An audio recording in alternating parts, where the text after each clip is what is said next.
ha cumplido con lo que prometió, que Jehová no miente, que Jehová siempre cumple con lo que dice. Alabado sea el nombre de Dios.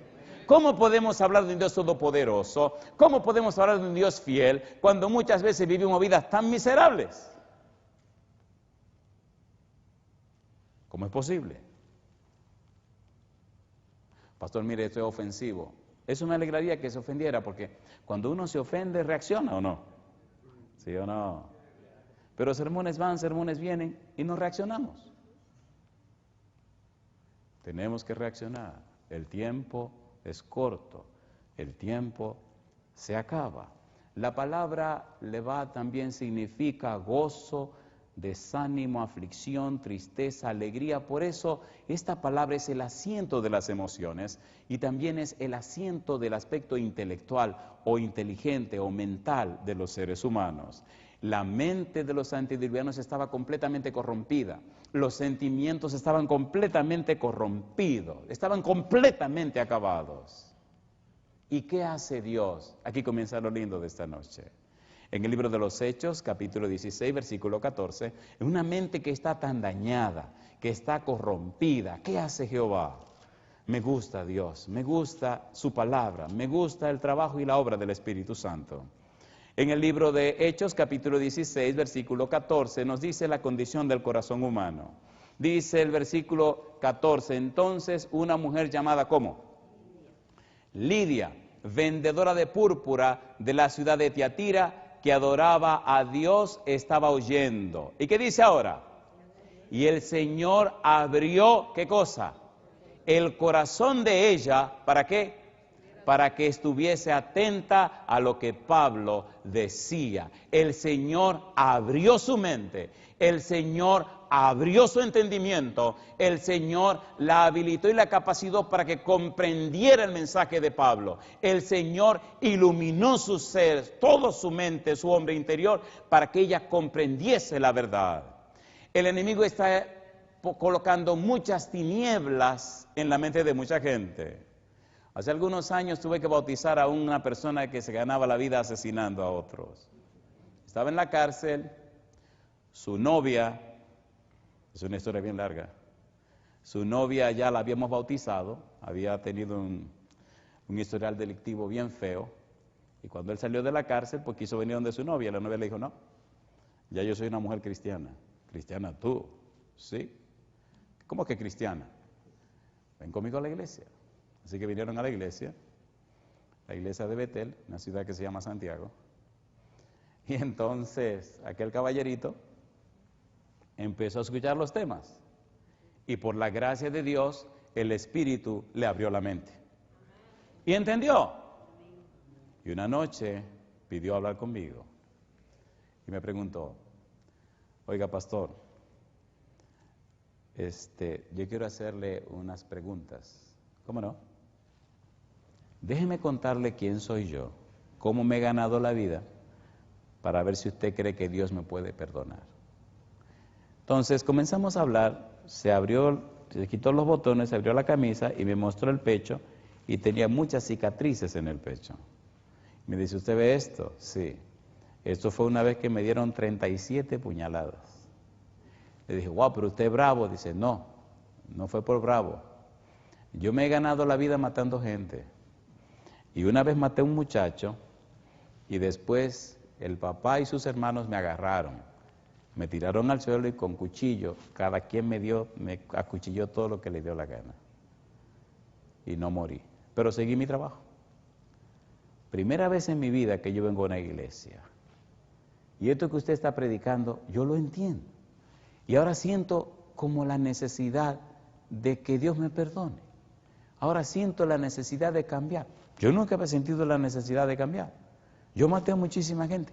Mire, a veces cuando los iba a matar, me rogaban, me pagaban el doble de lo que ya me habían pagado. Pero yo era un hombre de palabra. Y no, decía, no, yo cobré la mitad de este dinero, yo no puedo cambiar. Y lo mataba. Yo me iba 6 meses a vivir con una persona o cerca de alguien para ganar su confianza y saber que lo podía matar con seguridad.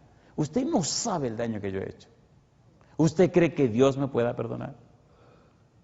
Mi pregunta, ¿Estaba abriendo el Espíritu la mente de este hombre para que comprendiera la palabra de Dios? ¿Sí o no?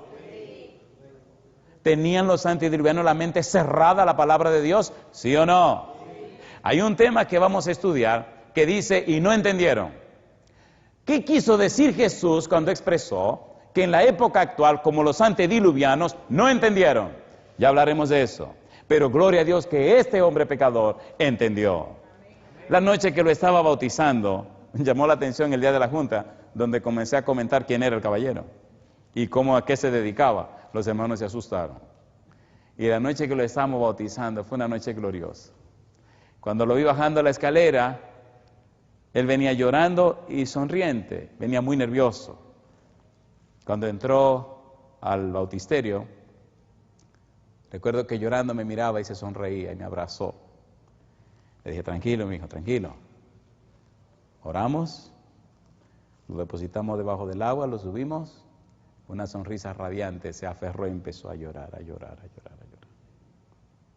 Y nada más decía, gracias a Dios, gracias a Dios, gracias a Dios. ¿Puede el Espíritu Santo cambiar la mente de una persona? ¿Puede el Espíritu habilitar la mente de una persona? ¿Sí o no? ¿Tiene el Espíritu poder de cambiar a una persona? ¿Sí o no? Sí, Señor. En el libro de Efesios capítulo 4, versículo 18, mire lo que está pasando con la humanidad, como pasó con los antediluvianos. Efesios capítulo 4, versículo número 18. Dice el verso 18. ¿Cómo dice el 18? Teniendo el entendimiento, ¿cómo? Entenebrecido, ajenos de la vida de Dios, por la ignorancia que en ellos hay, por la dureza de su corazón. El Señor Jesús sabía que como los antediluvianos, en esta época la gente tendría su entendimiento como entenebrecido, en tinieblas. Y perdone usted, no me estoy refiriendo solamente a los incrédulos, estoy hablando también de ciertos cristianos que dicen ser cristianos y su vida dice lo contrario. ¿Es así o no es así? ¿Es así o no es así? Por la dureza de su corazón. Escuchan los llamados del Espíritu, escuchan los mensajes de Dios y se resisten a cambiar para seguir con ciertas prácticas que deshonran a Dios e impiden que otros lleguen al conocimiento del Evangelio. ¿Es así o no es así? ¿Es así o no es así? Quiera Dios que usted no sea una de esas personas. ¿Cómo está el testimonio de tu familia? ¿Cómo está tu relación con tu esposa? ¿Cómo está tu relación con tus hijos? ¿Cómo anda el Espíritu de Dios en tu hogar? ¿Qué está pasando en tu casa? Cuando un hombre o una mujer está en comunión con Dios, cuando un hombre o una mujer tiene una estrecha relación con el Señor, la influencia de su vida afecta a su esposa. La influencia de su vida y su esposa afecta a los hijos. Y la influencia de la familia afecta el entorno que los rodea. ¿Es así o no es así? ¿Es así o no es así? Y entonces se nota y se ve que esa familia tiene poder e influencia a otras familias para que se consagren a Dios. No es un asunto corporativo, es un asunto individual. Y tiene que comenzar contigo, mi negro. Tiene que comenzar contigo, mi negra también. Cuando el Espíritu de Dios se adueñe de cada mente y de cada corazón nuestro, notaremos a nuestro alrededor cómo brilla la luz de su presencia y veremos cómo nos convertimos en fuentes de agua viva para personas sedientas que no saben dónde buscar el agua viva. Hay un programa de radio que tenemos en la ciudad de Houston. El programa es de lunes a jueves, todos los días de 5 a 6 de la tarde. Tengo que contestar muchas preguntas y llamadas de mucha gente, de cualquier religión. Y qué hermoso es escuchar, qué hermoso es oír cuando ellos dicen, gracias pastor por presentarme la Biblia. Yo tenía hambre de conocer y entender la Biblia. Qué hermoso es escuchar testimonios de cualquier país del mundo donde hay programas de radio con los sermones nuestros. Qué hermoso es recibir correos electrónicos de cualquier país del mundo, de personas que bajan de la internet cualquier sermón y abren su corazón y entonces expresan lo que Dios está haciendo en sus vidas. El Espíritu de Dios está trabajando. El Espíritu de Dios y los ángeles se mueven por toda la tierra. Pero el Espíritu quiere trabajar con cada uno de nosotros a través de nuestra familia para que otras familias también se salven. Necesitamos rescatar el culto familiar. Necesitamos más comunión íntima con Dios cada mañana. Necesitamos permitir al Espíritu Santo que trabaje en nosotros para que nos cambie y nos transforme. Primera de Corintios capítulo 2, versículo 1. Vamos rapidito, queridos, porque el plato fuerte viene ahora. Y esto es hermoso. Me encanta cómo el Espíritu trabaja en nuestras mentes.